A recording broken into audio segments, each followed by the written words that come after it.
আসসালামু আলাইকুম প্রিয় শিক্ষার্থীরা, আজকে আমরা তোমাদের টেন্সের ফিউচার টেন্স নিয়ে আলোচনা করব। তো আগের ভিডিওগুলোতে আমি বাকি যে টেন্সগুলো আছে সেগুলো নিয়ে আলোচনা করেছিলাম। তো আজকে আমরা ফিউচার পারফেক্ট টেন্স কাকে বলে সহজে বোঝার উপায় এবং যে এক্সাম্পল গঠন প্রণালীগুলো আছে সেগুলো নিয়ে আলোচনা করব। তো আগের ভিডিওগুলো যারা দেখোনি অবশ্যই দেখে আসবে। তো কথা না বাড়িয়ে চলো ভিডিওটি শুরু করা যাক।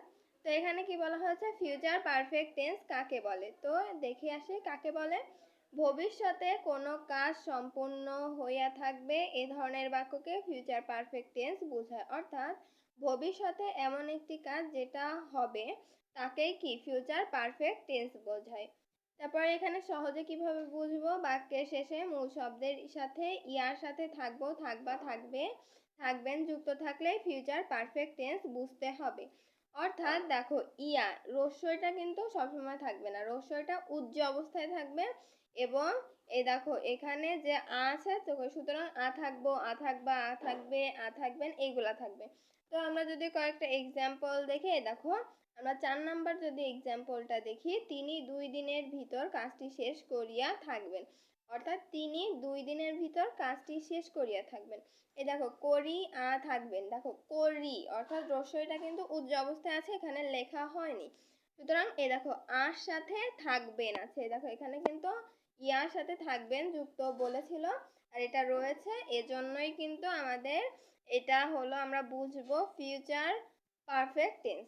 তো এর গঠন প্রণালীটা কি, সাবজেক্ট থাকবে উইল হ্যাভ বা শ্যাল হ্যাভ, এখানে একটু মিস্টেক হয়েছে, এখানে শ্যাল হ্যাভ বসবে, তারপরে ভার্বের past participle form plus object বসবে।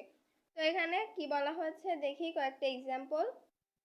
আমি চিঠি লিখিয়া থাকব, I shall have written the letter. অর্থাৎ আই হলো আমাদের সাবজেক্ট, শ্যাল হ্যাভ বসেছে পার্সন অনুযায়ী, কারণ আই হলো আমাদের যে ফার্স্ট পার্সন, হলো আই আমাদের ফার্স্ট পার্সন এবং তার জন্য আমাদের এখানে শ্যাল হ্যাভ বসেছে। তারপর এখানে রাইটেন বসেছে ভার্বের পাস্ট পার্টিসিপল ফর্ম, তারপরে দি লেটার হলো আমাদের object.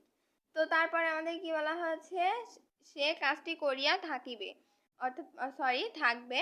He will have done the work, he হলো সাবজেক্ট, উইল হ্যাভ হলো আমাদের যেটা হলো পার্সন অনুযায়ী বসেছে, ডান হলো আমাদের ভার্বের পাস্ট পার্টিসিপল ফর্ম এবং দি ওয়ার্ক হলো অবজেক্ট।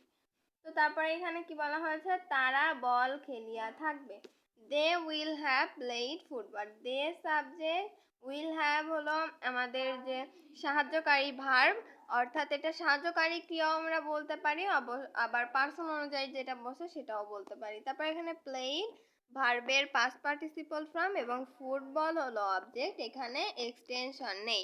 এই দেখো এখানে যদি এক্সটেনশন যদি থাকতো তাহলে বাক্যটা এরকম হতো, they will have played football in the field, অর্থাৎ তারা মাঠে ফুটবলটা খেলে।